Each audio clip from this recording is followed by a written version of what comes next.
We're going to go straight on to Tanya, and Tanya is a very important new topic, so we have to get into it again as we're going to switch topics over here from Chumash to Tanya. So, my friends, we've been discussing in chapter 16 and 17 that it's up to a person to manufacture emotions. However, this is a lifetime-long mission and journey for a person to manufacture the emotions he can get to. And we cannot wait that long. Cannot wait that long to get to where we need to go. Which leads us to the next chapters of 18 through 25 of Tanya. 18 through 25 of Tanya. And it's going to try and figure out how can we help the person to be able to quickly get to where you need to go. How can you get there where you need to go? How can we give you some emotions, some motivation, and maybe even the guy that normally could only get, as we discussed in yesterday's class, intellectual emotions, how can we give him real emotions? Is there a way, is there like a side street? Is there a different route to take than manufacturing the emotions? Is there another route that the person could open up their heart in a very different way? And that is our discussion for the next couple of weeks on different deep philosophical cosmology, meditation, is understanding how Hashem connects with the world and creates the world, that can get us to really jump in and connect with those emotions in order to get us to really have some feeling between us and Hashem. We're going to go deep, we're going to go very deep, and we're going to try and understand how this works. So let me just give you some basic information where we're going to go. So how do you get so he's going to argue first. We're going to start off in time. We're going to build it slowly over the next few weeks, but just give a little bit of an overview. We're going to argue that, and especially specifically in today's class, we're going to explain that every Jew has in him a natural hidden love to Hashem. Everyone has a godly soul. We're going to explain that today, the details of that has with him a naturally hidden, latent love to Hashem. Why do we have it? Because it's an inheritance, which means it's a gift. Imagine a parent left a child $1 million. The fact that we are the children, descendants of Abraham, Isaac, and Jacob, by default, gives us an inheritance that we have this bank account. We have inside of us a hidden love to Hashem. It's very powerful, but the problem is it's hidden. The question is, how do we awaken? How do we wake up that hidden love to Hashem, that it should be real? So we're not going to try to manufacture emotions. What we're simply going to do is we're going to try and get in touch with the hidden love of God that each of us has just by being the great-grandchildren, descendants of Abraham, Isaac, and Jacob. We have in our recesses of our heart a gift, a bank account that we need to figure out how to open that bank account, how to get in touch with the bank. A good example of this would be, I heard this from Rabbi Taub this morning, that like a mother saves her kid, could lift a car when her kid's in trouble, she's able to lift her car. It's like out of nowhere. Like, where'd you get that from? How do you dig so deep? How did you get the mental and physical strength to lift a car? And if you asked her to do it again the next day, she'll never be able to. Something happened at that moment that the mother was able to dig so deep within herself that she was able to lift the car and able to do something that's totally seems to be impossible for her. So how do we, so there is this part within us, again, even the point of meditation that we've been speaking about in the previous two chapters is to, as I explained, meditation is digging deeper within ourselves. Is there a way to connect with this really, really deep part that's already there so we don't have to manufacture it?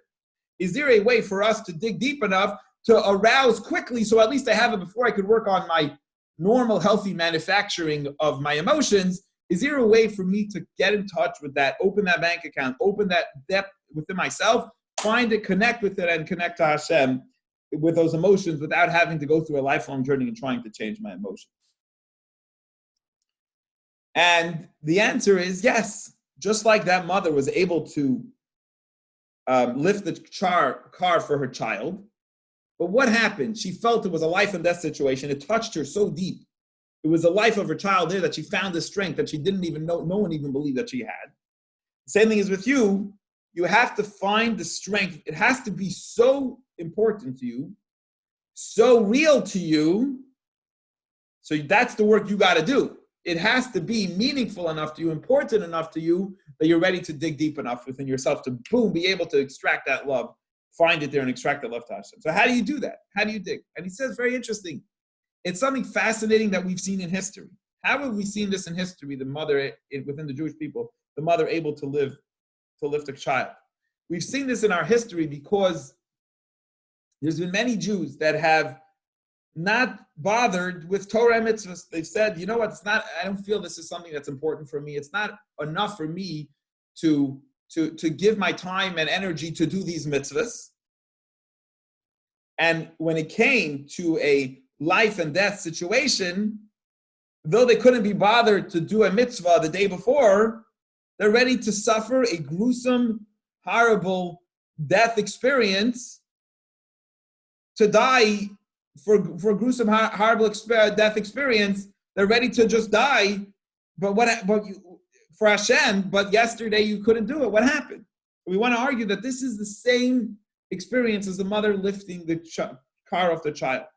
That when it comes to you and you realize that we're talking about your essence, your connection to Hashem, over there, all of a sudden, you'll dig into deeper recesses in your heart. You'll find depth within yourself. So the guy said, bow to the cross or die. Or Aunt Pearl, what's his name, who was a person who said, I lived as a Jew and I'm going to die as a Jew. And all of a sudden, his whole life, it didn't seem like he was someone who especially cared about doing perhaps some certain mitzvahs. All of a sudden, he was saying, I'm ready to die as a Jew. What happened? Because sometimes when you hit, it's called the Pintel Yid, something wakes up inside you. You all of a sudden, when you're able to get shaken to that point in your soul, you all of a sudden dig and find something that you never even imagined you had. The mother, you never imagined you had the strength. All of a sudden, you find such a depth within the person that they're doing mitzvahs like crazy. Like, what happened to you? Where were you till now? How did the mother lift a car? She couldn't even lift a refrigerator before, whatever. Now she's lifting a car of her kid. But something shook her to such a core that she's able to find within the deep recesses of her heart. Something also every Jew has that love to Hashem. It's hidden. The question is, how do you get in touch with that? How do you waken up? How do you have that crazy experience of realizing like it's your child's life that's at stake? If you could do that, and you can do that, you could awaken that love that you already, you don't have to manufacture that love, you have it, but you have to figure out a way to get in touch.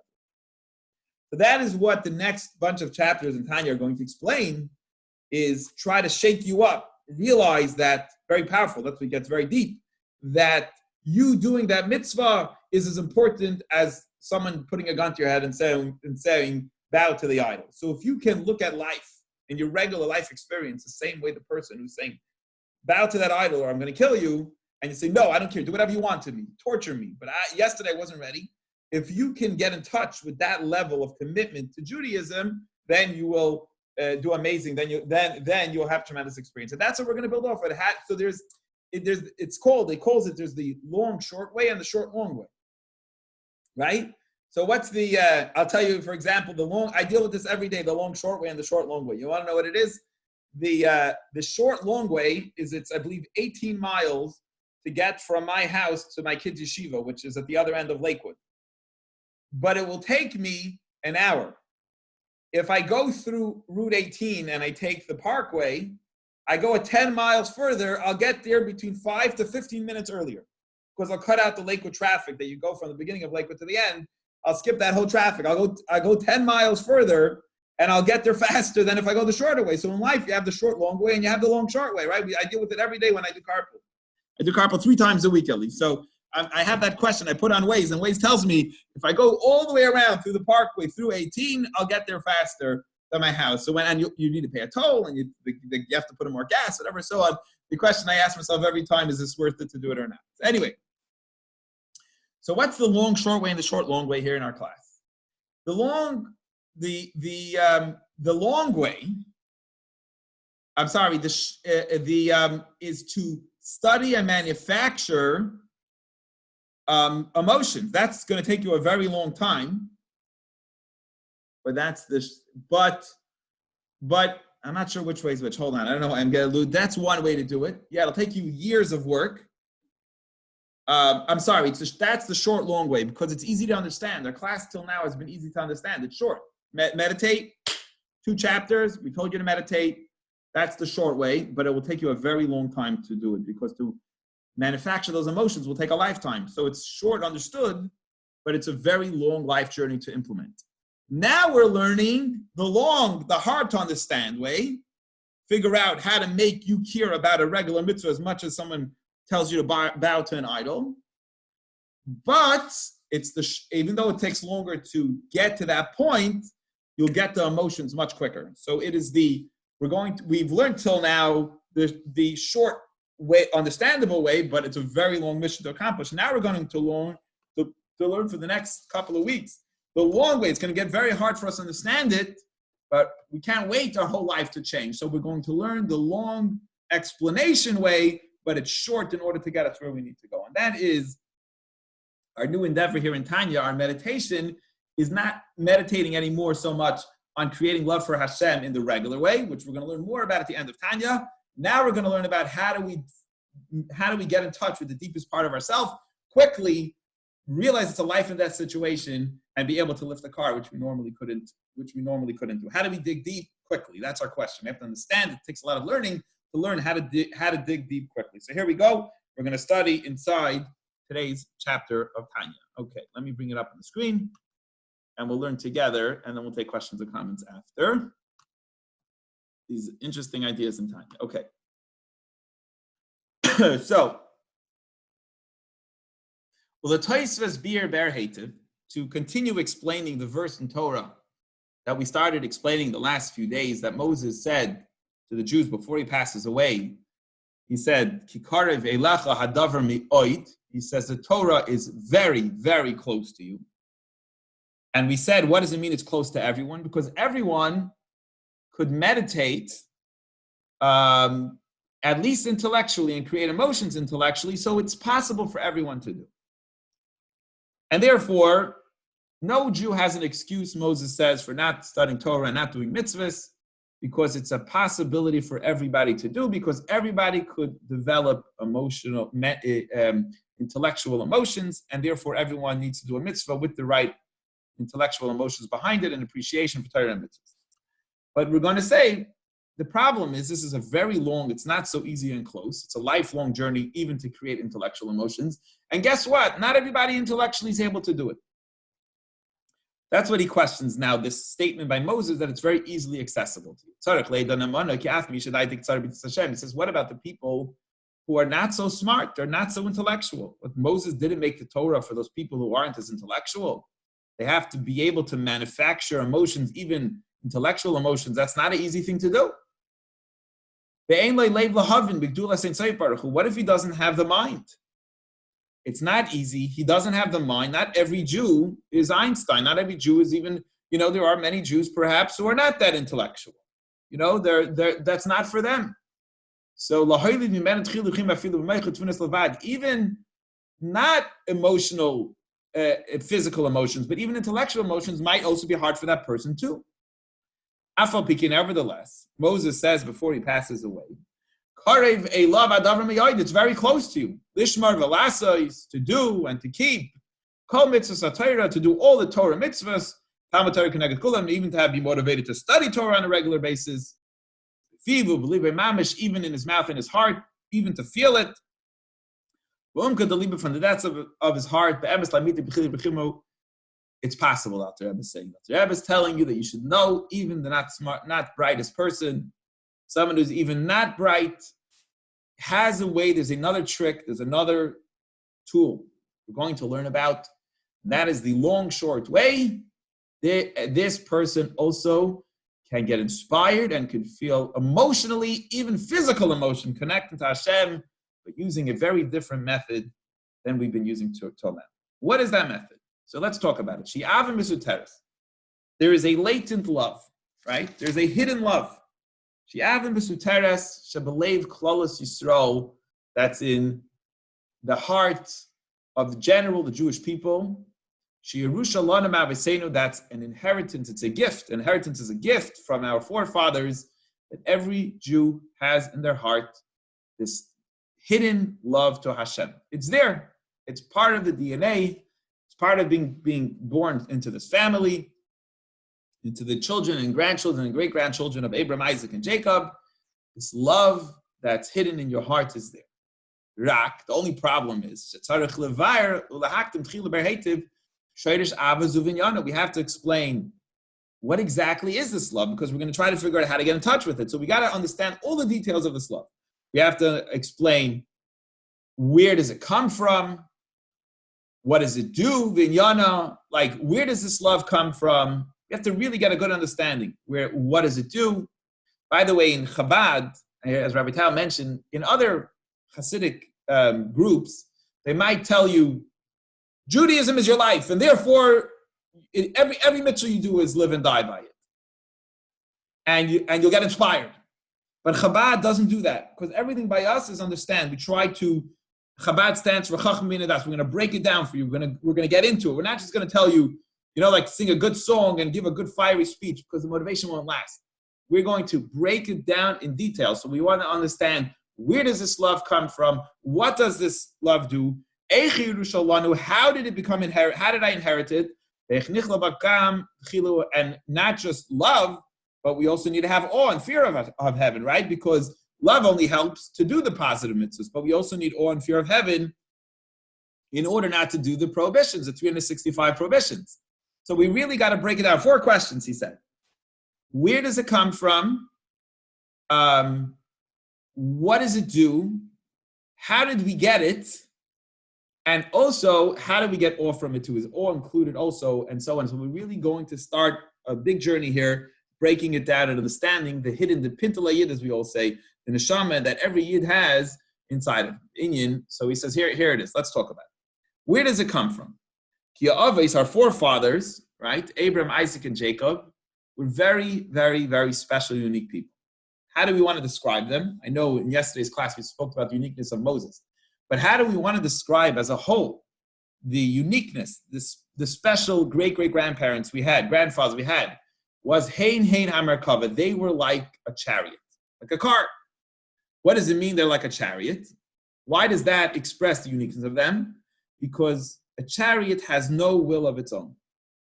It goes wherever the horse pulls it, right? It has no say in the matter. Just tell me where to go, and I'll go. And that's the kind of people that Abraham, Isaac, and Jacob were. I mean, we all know from the stories that we're learning in our Chumash class, right? Abraham was ready to sacrifice his son because God just said jump, and he said how high. So if you want to talk about, if you want to really zoom in and zero in to the uniqueness of the fathers of the Jewish people, the greatest specific character trait that made them the fathers of the Jews is that they were ready to do whatever Hashem wanted. Because of that, now we are the offsprings of those people. Abraham, Isaac, and Jacob, that's who they were. Therefore, Valkain, being their descendants, they merited that, just like in DNA, right? You have a DNA of your father. They also gave us a spiritual DNA, a bank account that each and every one of us have. What is that? Okay, we're going to use some of the Kabbalistic terms here today to describe just in Kabbalistic terms, where does everything come from? So we have a soul. The soul is divided up into 3 words. It's called nefesh, ruach, and neshama. Right? I think in the past we described it in one of our classes as the ruach is like the intellectual part of the person, the nefesh is the physical part of the person, and the neshama is like the soul part of the person. So, or like that's kind of beyond the body. So we have a soul. The soul has different parts to it. And the lower the soul is, the more that's in touch with the physical part of the person. The higher it is, it's more intellectual, maybe one of them was emotions, I think we said. So we said one of them is the physical soul and the like physical moving body. Then there's the emotional, the ruach part, and the neshama part is the intellectual part. So we have 3 levels of soul within us. So the forefathers gave us not just physical DNA, right? You could trace the DNA. You go to one, what is called something and me, whatever, and you could trace the DNA of the person. A Jew also has spiritual DNA, and that is the 3 levels of a soul, nefesh, ruach, and neshama, are unique. Now, you have a spiritual bank account that comes with you as an inheritance from our great-grandparents. The Bnei Machrein, they inherited to the children descendants after them at Olam forever, right?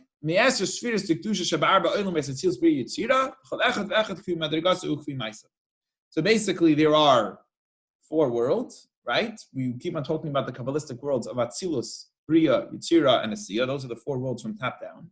Within each world, there are 10 spheros, 10 energies within each of those four worlds, right? And depending on who you are, your soul, that's the level soul from those four worlds and those energies within each of those four worlds, that's the soul that you have. So you got a unique soul that came as a DNA gift, a spiritual DNA gift from our Father. So you're somehow connected to those original three committed chariot-like people. We are connected to them. And therefore, the lowest of the low, most sinful Jew out there, it doesn't matter who he is. The Jew that seems to be the most disconnected, even that guy, who Yisrael, he does tons of sins. You look at him and you can't believe your mind. Even that guy, Nimshach Bezivuk, through the pregnancy of the creation of his soul, the combination of however his soul was made, it has in it, even if you want to say he's a low, you look at him and you see and he smells and he looks like he has very little connection to Judaism. It doesn't matter. He has a connection to Judaism because he has the DNA. The kid has the DNA of the parents. The Jew has the spiritual DNA of his great-great-great-grandfather, Avraham Yitzchak Yaakov, which we call Nefesh. Nefesh is the lowest part of the soul. The Nefesh, the Malchus Asiya, from the lowest of the four worlds, called Asiya. And within Asiya, there's 10 energies, the lowest of those energies. So the soul might have come from the lowest of the four worlds. And within the four worlds, the 10 energies, he might have come from the lowest energy of those 10 energies, which in those terms in Kabbalah, that's called Malchus Asiya. His soul came from one of those. He has a very low soul. That's why you can't see shining godliness within him. But the fact is, he has some spiritual DNA that he got by being a child of these three Jews, Abraham, Isaac, and Jacob, a descendant of them. It's the lowest level of holiness in the lowest world, in the physical world. Nevertheless, the fact is, it comes from one of those. It might be the lowest energy, which means there's 10 worlds, four worlds, and with each of the four worlds, there's 10 energies. So there's 40 total options. His soul came from the lowest world and the lowest energy within that world. So he has the lowest option. But the fact is, he still made it on the bus. You know, like you might have got to the bus the last second. You still made it on the bus. You're still in. You waited to the 10th hour, but you still made it in. He still has one of those 40 different levels, 4 worlds and 10 energies within each world. He has one of those 40, and therefore he's part of the family. Now, once you're in, meaning like a family, they're all connected. This might be your uncle. I think things might be a good example. This might be your brother. This might be a grandparent. This might be a second cousin. The fact is, you're connected. And the family talks to each other. And they're all bonded when they go to Hanukkah party. I don't know, they're all at the Hanukkah party together. So the lowest level soul has a relationship with the other levels of souls too. So he might be really, really, really low. He might not look like the family so much, but he is. And the family knows he's part of the family. And therefore, he's part of those. His soul is actually connected to the other energies and levels. Although he's on the lowest level, he's connected to the level above him. He's connected to the great-grandparent. You know what I mean? He's like connected to the higher world. He's still connected. So the lowest of the 10 energies of the lowest world is connected to the energy above him. He still knows his name. He still knows him. He's connected to him. And guess what? He's connected to the top of his world too. So maybe imagine like a classroom. The lowest student in the classroom is still in the same class as the best kid in the classroom. He could still hear his questions. He could still experience him. He's connected to the highest level within his world because he's in the world. So he comes from that world. He might be the lowest in the world. He comes to the world. And guess what happens then? The highest level in his world, the smartest kid in his class, let's say, they'll put him together. He'll eat lunch in the lunchroom maybe with the other smartest kid in the class older than him. So what the point in the Kabbalah, let me use the Kabbalistic terms, is that it's called Malchus, is the lowest level in that lowest world, will connect with Chachma, will connect with wisdom. So physical connection will connect with the intellect of that level, the highest level. So you have a kid who just colors on his desk all day, is still in the same classroom as this brilliant kid who will just think all day. They're still in the same classroom, they still eat lunch together, still play together at recess, and so on. They are connected. Now, the wisdom, which is the highest intellect of the lowest world, will eventually also connect with worlds on top of it. The higher four worlds will actually connect with the highest, with the top world, intellect of the top world. So kind of, I guess, the kid in the class who's not wisdom at all, let's say, connects with the wisest kid in his class, and then the wisest kid in his class will connect with the wisest kid in 4 grades older than him, with the highest of the 4 worlds, and therefore the lowest level will also somehow be connected to the highest level too. So in Kabbalah terms, Malchus of the world of Asiya will connect with Chachma of Asiya, and then Chachma will connect with the Chachma of the highest wisdom, will connect with the wisdom of the world of Atzilus. So really, through a bunch of steps, the lowest level has in him the highest step to the highest level within him. Now, what about the highest level, which is wisdom of the world of Atzilus, the highest world? Guess what's on top of him? That is infinite energy of Hashem. He has a relationship with the infinite energy of Hashem that's shining within his body. He's the closest to the infinite. So the fact is, infinite energy is going into the highest level of Chachma of Atzilus, of wisdom of the highest world of Atzilus. The fact is, it's going to make its way down to the lowest energy within the lowest world. And he says, this is what the verses mean when they say, there's a couple of verses that say very interesting. In the Ksiv it says, Hashem b'chachma yasta aretz. Okay? Hashem b'chachma yasta aretz. Wait 1 second. Which it says in Tehillim, that God with wisdom, he made the foundation of our world. Which means that God, who's infinite, went into wisdom, expressed himself, shined his infinite energy into wisdom, which is the highest level of inside the highest world, which created, eventually made its way down to Aretz, to the lowest of the 4 worlds, which he calls land. So God, infinite God, using wisdom, founded the lowest level of the world. It also says another verse, Kulam b'chachma asisa, which means that with wisdom, right? In Ecclesiastes, it says that Hashem made everything with wisdom, which means that Hashem used wisdom to make our physical world. So the bottom line is, the wisdom talks to the next level, which talks to the next level, which will get to our Jew, who seemingly is very far and looks like it's disconnected, and therefore he's connected with the infinite energy of Hashem. Nimsa, so it comes out that the infinite energy of Hashem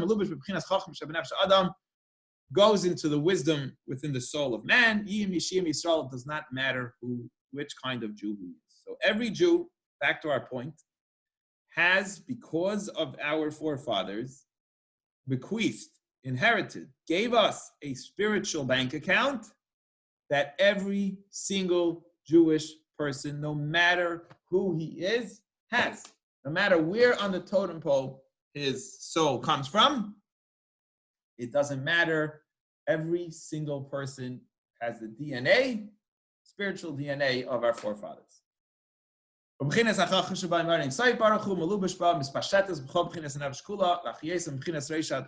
happens once it's in your soul? Your soul then goes in your body, and it spreads from the soul, from the brain to the rest of the body, to the hands, to the feet, and it makes you alive. So you have this energy all over your body.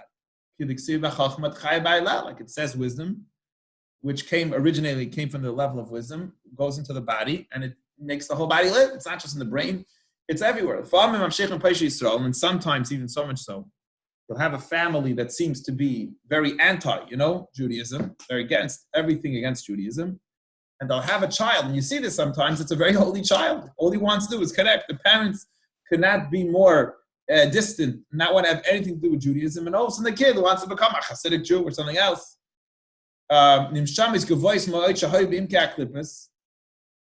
Will have a child, a very high, spiritual, lofty child, which was originally in the depth of Klippus, as explains in the book of Gilgulim, which talks about reincarnations and all these kind of things. The bottom line is, as we're beginning our journey here, to discover this essence of the Yid, the essence of the Jew, the Tanya is telling us that every single Jewish person has this neshama who we got from our forefathers. Then we're going to move on. We're going to learn how do we connect with it, how do we get energy. The fact is, in today's class, is that you have it. Any questions or comments on today's class in Tanya so far? Yes, Terry.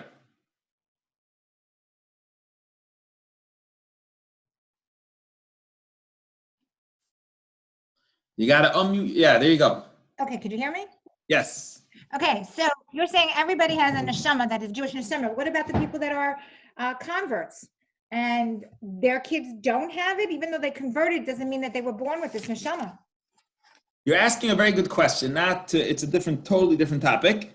It's not a totally different topic, but we're told that the reason that the convert wanted to convert was because somehow, I don't know how, they actually got a Jewish neshama. You're asking a good question. I want to look into it more.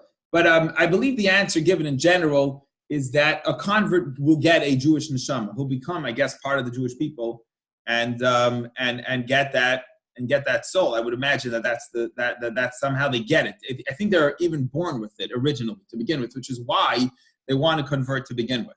It's because they already have that neshama within them. And is that what I'm saying? So I have I'm trying to understand. One question I'm wondering is, I have like my son's roommate is religious, very religious, and he comes from their mother and father. They're divorced now, but the mother converted to, in order to get married to the father. They have 3 sons, so he's religious. 1 out of the 3. The other 2 don't